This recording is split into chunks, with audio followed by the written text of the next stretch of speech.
PM Modi ने चीन के साथ जारी विवाद पर पहली बार अपना बयान दिया और बिना नाम लिए चीन को इस बात की चेतावनी दे डाली कि इस तरह की हरकतें कबूल नहीं की जाएंगी। पीएम मोदी ने कहा कि किसी को उकसाने का काम हम नहीं करते और उकसावे वाले काम को माकूल जवाब देना हमें आता है। भारत और चीन के सैनिकों के बीच लद्दाख की गलवान घाटी में हुई झड़प के बाद प्रधानमंत्री नरेंद्र मोदी ने बुधवार को कहा कि मैं देश को भरोसा दिलाना चाहता हूं कि हमारे जवानों का बलिदान व्यर्थ नहीं जाएगा। हमारे लिए भारत की अखंडता और संप्रभुता सर्वोच्च है और इसकी रक्षा करने से हमें कोई भी रोक नहीं सकता। भारत शांति चाहता है, लेकिन भारत उकसाने पर हर हाल में माकूल जवाब देने में सक्षम है। इस बारे में किसी को भी जरा भी भ्रम या संदेह नहीं होना चाहिए।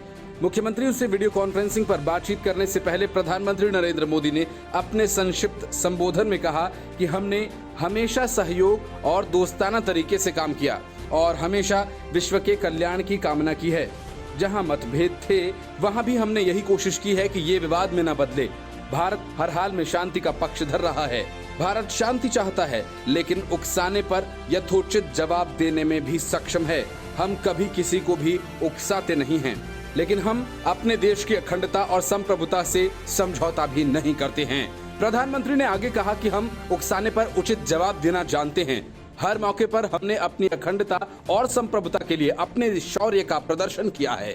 हमने हमेशा वक्त पड़ने पर अपनी क्षमताओं को साबित किया है। त्याग हमारे राष्ट्रीय चरित्र का हिस्सा है, साथ ही वीरता भी हमारे चरित्र का हिस्सा है। मैं देश को यकीन दिलाना चाहता हूं कि हमारे जवानों का बलिदान व्यर्थ नहीं जाएगा। शहीद और जवानों के विषय में देश को इस बात का गर्व होगा कि वे मारते मारते शहीद हुए।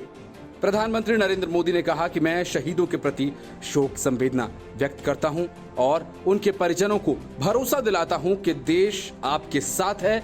भारत आपके स्वाभिमान और हर एक इंच जमीन की रक्षा करेगा।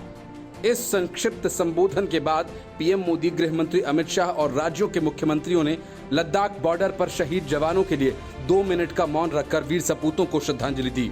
बता दें कि प्रधानमंत्री नरेंद्र मोदी ने 19 जून को इस मसले पर सर्वदलीय बैठक भी बुलाई है।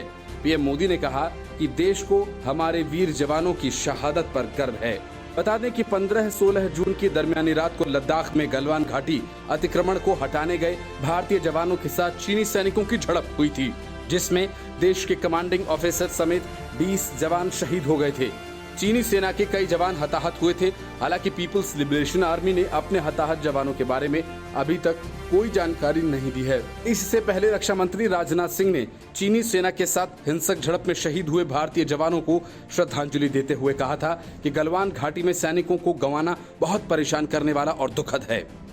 रक्षा मंत्री ने ट्वीट कर कहा कि भारतीय जवानों ने कर्तव्य का पालन करते हुए अदम्य साहस एवं वीरता का प्रदर्शन किया और अपनी शहादत दी। देश अपने सैनिकों की बहादुरी और बलिदान को कभी नहीं भूलेगा। हमें भारत के वीरों की बहादुरी और साहस पर गर्व है। शहीदों के परिजनों के प्रति मेरी संवेदनाएं हैं। चीन की इस कायराना हरकत को लेकर देश भर में आक्रोश है। दिल्ली, अहमदाबाद, कश्मीर, वाराणसी में चीन के खिलाफ प्रदर्शन किए गए। दिल्ली में चीनी दूतावास के बाहर स्वदेशी जागरण मंच के सदस्यों और कुछ पूर्व सैनिकों ने विरोध प्रदर्शन किया। लोगों ने चीन के खिलाफ कार्रवाई किए जाने और चीनी उत्पादों के बहिष्कार की मांग की है।